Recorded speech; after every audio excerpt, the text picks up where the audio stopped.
So, black men and their image in the media. Well, they've been hypersexualized. I mean, that's how it's always been for both genders, it seems. Like, we have pretty limited roles in mainstream media. And seeing as black people don't really own anything or produce anything, it's not like that, like we've done much to combat that, to put out a different image. But, what was I gonna say? Like, they're out there, they're looking good, tall, bodies in shape, really nice. But, again, the characters that are presented. Black men are kind of typecast into these certain roles. 90210, for example. There you have the token black boy. He was adopted into a white family. He's pretty much assimilated into white culture. His only touch to his roots is hip hop, because he DJs, I think. I don't know. I don't really follow the show that much. And the black girls that he dates occasionally. Okay, that's not so bad. I mean, I can live with that. Except he has a drug problem. Figures, right? But I mean, it's 90210. There's tons of scandal on the show, but it's just like, really, that stereotype? Really? Or the athlete. Like, they just put a whole bunch of big, sweaty black men, and you're throwing a football, or you're catching a basketball, or you're... There's that one.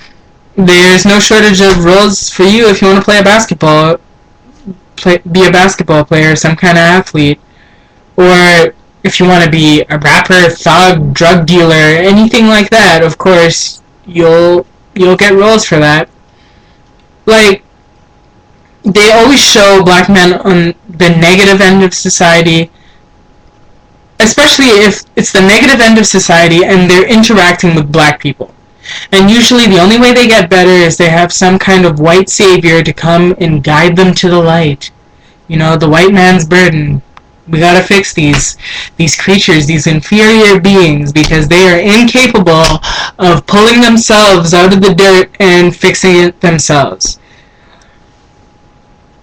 And then you have the other spectrum where they're functioning parts of society, but of course they're surrounded by white people. They have relationships with white people.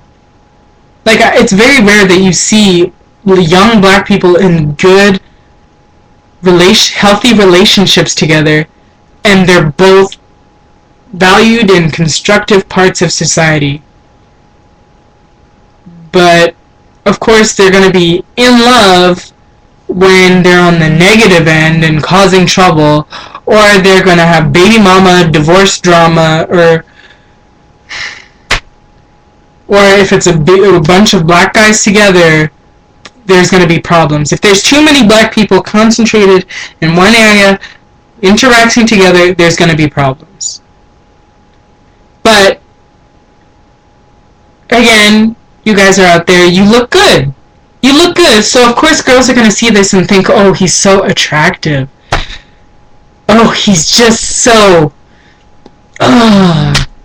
And it may lead to curiosity, and then they may interact with black men and have good experiences and then continue to date with them.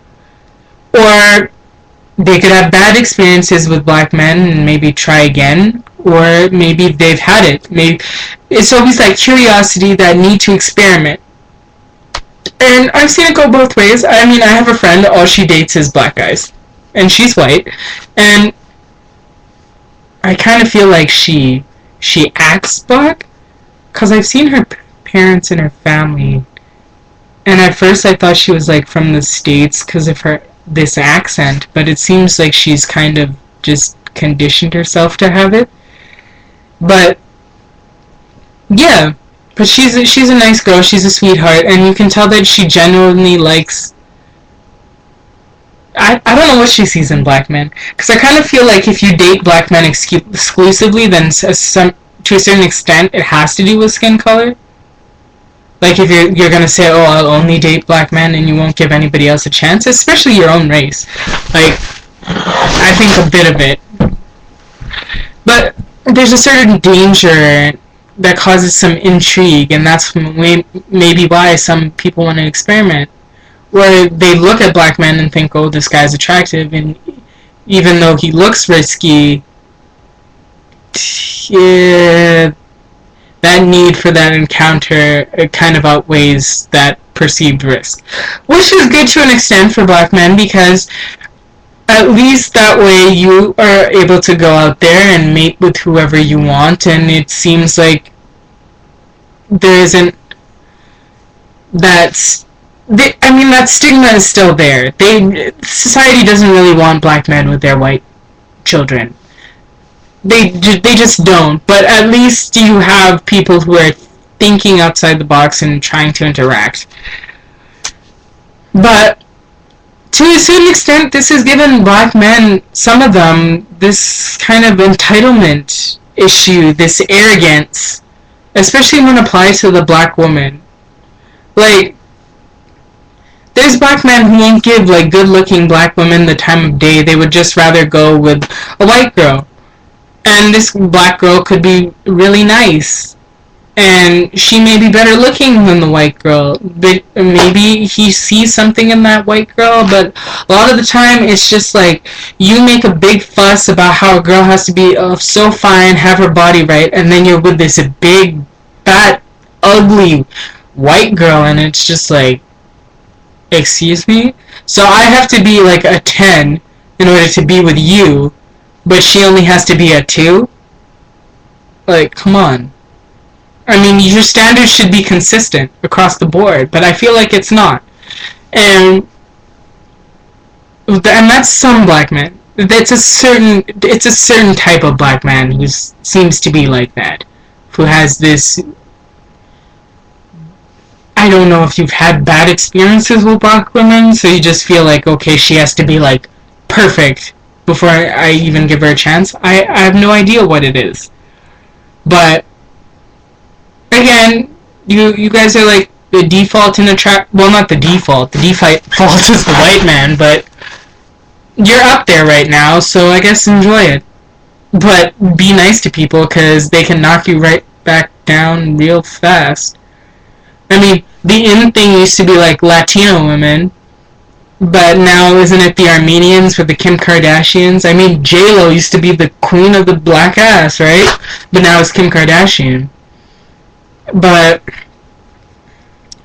I don't know. I don't know. I just think it's so silly. But at the end of the day, I'm just talking about this at a large scale.